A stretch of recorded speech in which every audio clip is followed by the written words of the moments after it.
नमस्कार, मी साईनाथ गावकर. दर्शको, आजचा दिवस खऱ्या अर्थानं रत्नागिरी रिफायनरी प्रकल्पासाठी महत्त्वाचा दिवस आहे. कारण की इकडचे जे स्थानिक जमीन मालक आहेत यांच्या भेटीगाठी MIDCचे अधिकारी आणि जिल्हाधिकारी यांच्यासोबत होणार आहेत. त्यांच्यासमोर प्रत्यक्ष स्पष्ट भूमिका जी आहे हे इकडचे जमीन मालक स्थानिक शेतकरी जे आहेत हे मांडणार आहेत. आपल्याबरोबर काही स्थानिक शेतकरी आहेत. सर, आपलं नाव कसं नाही, आपण कुठल्या गावात आलो? मी महादेव गोठणकर, माझी बाग सोलगावला आहे.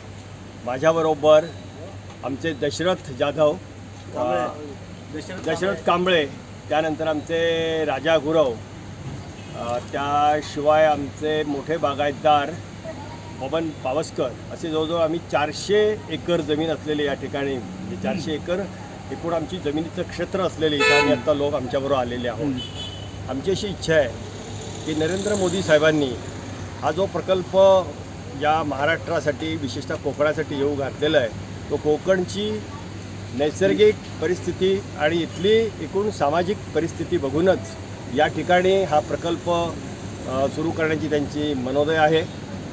या राष्ट्रीय प्रवाहामध्ये आपणही राहावं, त्यानिमित्ताने आमच्याकडून या राष्ट्रीय प्रकल्पाला मदत व्हावी अशा सदहेतूने आमच्या खरं म्हणजे बागा आहेत, तरीसुद्धा आमच्या बागा असतानासुद्धा राष्ट्रहित लक्षात घेऊन आम्ही हा शासनाकडे ही जी जमीन आहे ही वर्गीकरण करण्याच्या तयारीत आहोत. शासनाने आम्हाला योग्य मोबदला द्यावा, कारण आम्ही ही जमीन गेल्यानंतर आमच्याकडे उत्पन्नाचं साधन काही राहणार नाही आहे. पण प्रथम राष्ट्र या मुद्द्यावर आम्ही ही आमची जमीन आम्हाला योग्य मोबदला मिळाल्यानंतर आम्ही ही स्वखुशीने देणार आहोत. आणि आत्ता जे आलेले आहेत ते खऱ्या अर्थाने प्रकल्पग्रस्त आहेत, आणि जे आले नाही आहेत, ज्यांच्या तिथे जमिनी नाहीच आहेत, पण उगीच लोकांच्या मध्ये दिशाभूल करून या प्रकल्पाला विरोध करतायत, त्यांना आम्ही विरोध केलेला आहे. आणि म्हणून या ठिकाणी आलेले जे लोक आहेत ते खऱ्या अर्थाने सगळे प्रकल्पग्रस्त आहेत. यांना हा प्रकल्प हवा आहे, आणि या प्रकल्पासाठी लागणारं जे जे काय आणखी असेल ते आम्ही आमच्या बरोबरच्या शेजारचे जे जमीनदार आहेत, बागायतदार, या सगळ्यांना तयार केले आहेत. विरोध हा नाममात्र आहे. कुणीतरी 4 गुंडांनी डोकं पिसळवायचं गावातल्या लोकांनी, ज्यांना माहिती नाही त्यांना, आणि सोडावा. आणि म्हणून ही जी आत्ताची एकूणच जी परिस्थिती आहे ते लोकांना प्रकल्प हवा आहे. निश्चित एकदा शासनाने दर जाहीर करावा.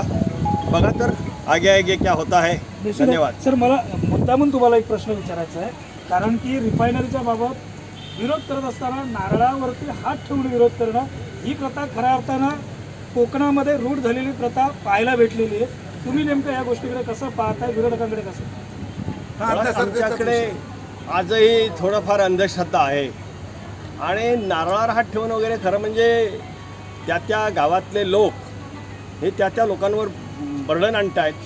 नारळ हे निमित्त आहे, पण मला असं वाटतं की आपणही एक चांगला नारळ ठेवावा, आणि परमेश्वरा आम्हाला ह्या लोकांना सद्बुद्धी दे, यासाठी आम्ही एक दुसरा नारळ ठेवणार आहोत.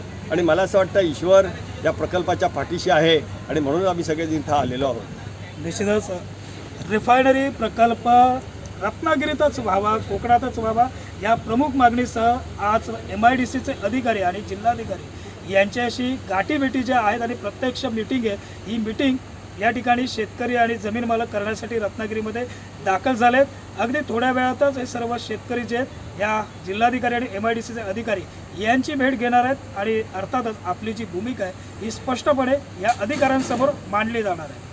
नेमका रिफायनरी प्रकल्पाबाबत अजून पुढे काय काय अपडेट्स ज्या होत आहेत, या सर्व अपडेट्स कोकणशाहीच्या माध्यमातून आपल्या सर्वांपर्यंत पोहोचणार आहे. साईनाथ गावकर, कोकणशाही, रत्नागिरी. असे नवनवीन व्हिडिओ पाहण्यासाठी कोकणशाहीचं यूट्यूब चॅनल सबस्क्राईब करा व बेल बटन प्रेस करा. तसेच फेसबुक पेज लाईक करा आणि इंस्टाग्राम पेज व ट्विटर पेजला फॉलो करायला विसरू नका.